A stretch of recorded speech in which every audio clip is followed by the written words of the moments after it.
white. If they flee, do you feel that maybe the economy could collapse? You may not have a gap to fill in those people that need to replace those farmers. You know, I'd like my Minister of Agriculture, who is white, who comes from an opposition party to mine, who's joined my government at my invitation to address this very issue, including the question that you've just raised. John? Thank you very much, Mr. President. Yeah. And Mr. President, thank you for welcoming us to the White House. I would say we have a rural safety problem in South Africa. I don't think anyone wants to candy coat that. And it requires a lot of effort to get on top of it. It's going to require more policing resources. It's going to require a different strategy to be able to deal with it. But certainly the majority of South Africa's commercial and smallholder farmers really do want to stay in South Africa and make it work. And I've just come from the largest agricultural show in the Southern Hemisphere with organized agriculture and farmers, and the majority of them want to stay.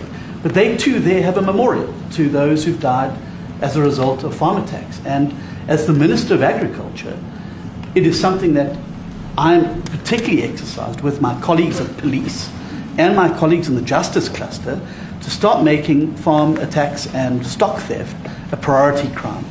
And it affects all farmers in South Africa, particularly stock theft. It has a disproportionate effect on smallholder black farmers.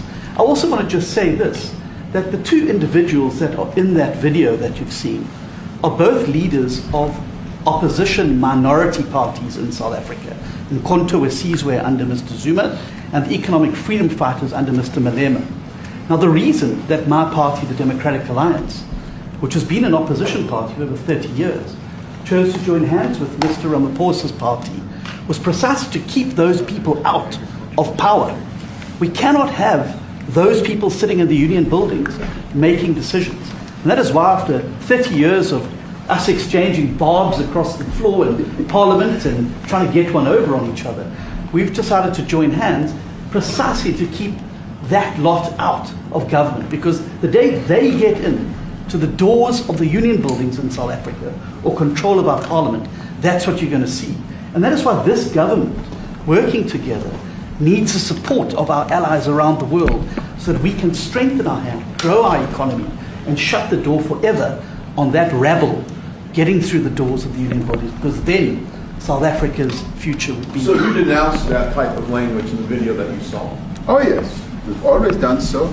As government, as my own party, we are completely opposed to that. We have too many deaths, but it's across the board. It's not only white farmers, it's across the board. And we need technological help